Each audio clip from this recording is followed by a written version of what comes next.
All right, Brandon, looking at this final pairing, I know it had you thinking about another legend of the game, talking about the host, Tiger Woods. Why? Well, because you, in Bryson DeChambeau, you have the longest hitter in the game of golf.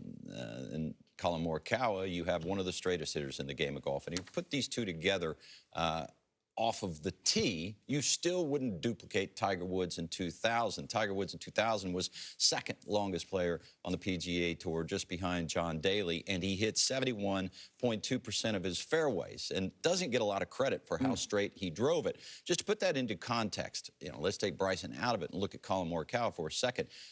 Top 10 in driving accuracy, but he only hit 69% of his fairways, hitting it shorter than Tiger Woods did in 2000. So when we're talking about the longest, straightest drivers of all time, so often I'll hear Greg Norman's name brought up, and certainly he was long and straight, but given how far Tiger Woods was hitting it and how straight he was hitting it, I wish they'd had strokes gained off of the tee in 2000. Now, back to Collin, back to Bryson. What you do have was a great matchup here. It'll be fun to watch because in Bryson DeChambeau, you have the best driver of the golf ball in the game, and in Collin Morikawa, you have the best iron player in the game of golf. In Bryson DeChambeau, you have the fastest backswing in the game, and in Collin Morikawa, if we take away Sung Jae Im, you have the slowest backswing in the game of golf. So I thought it'd be interesting to put these two side by side, take a look at their golf swings. Of course, this is it.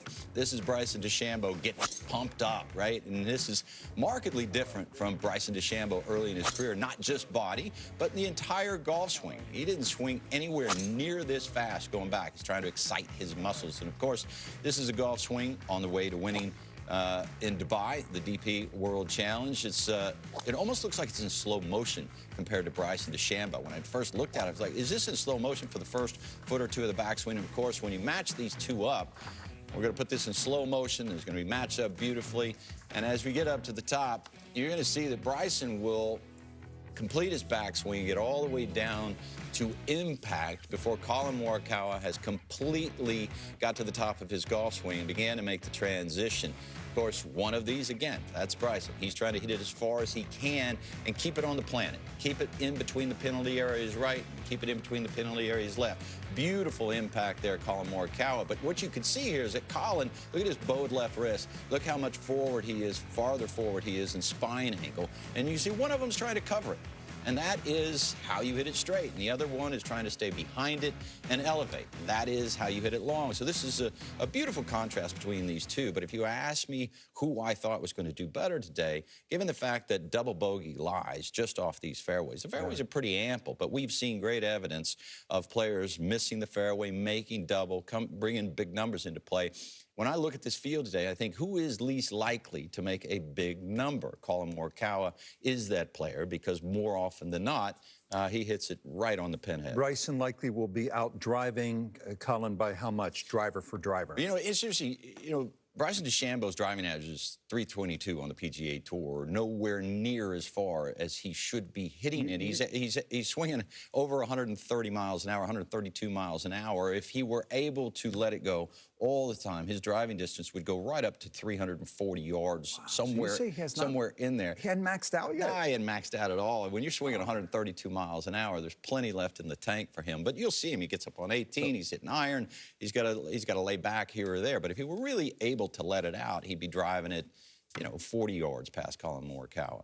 But you give Collin a little bit of an advantage because, as you've detailed so many times, he's the best iron player in the world. He's Tiger-like in that respect, and he'll be hitting first and be able to put pressure on Bryson. Bryson's trying to put all the pieces of the puzzle together, and he's still got a little ways to go for sure. Collin Morikawa's played 57 events in his short career on the PGA Tour. Through 57 events, Collin Morikawa has 5 wins, 2 major championships, 20 top 10s, and he's just missed 7 cuts. If you go back to Bryson DeChambeau, through 57 events, he only had 1 win, 0 major championships, just 6 top 10s, and he'd missed 25 cuts because he was trying to figure out how to putt it. He was trying to figure out how to hit it farther.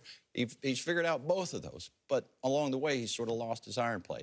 And there's no way to separate yourself quicker than with great iron shots. And should he win in and become #1? I mean, to say the significance is obvious, but to do it this young would say what to you? Listen, it would say that we've got a tremendous future in the game of golf. A nice 10 years, because you've got two complete players right now in the game of golf, as far as I can see. John Rahm, you were talking about this in a break. Two complete players, not missing anything. The ability to close, the ability to build on leads, the ability to separate themselves off of the tee, because Collin Morikawa, believe it or not, even though he's not one of the longer hitters, is one of the better drivers on the PGA Tour, because he's got a beautiful blend of distance and accuracy, a complete player all the way through the bag. And I know the stats don't show him to be a great putter, but when big moments, he putts far better than the statistics show. You mentioned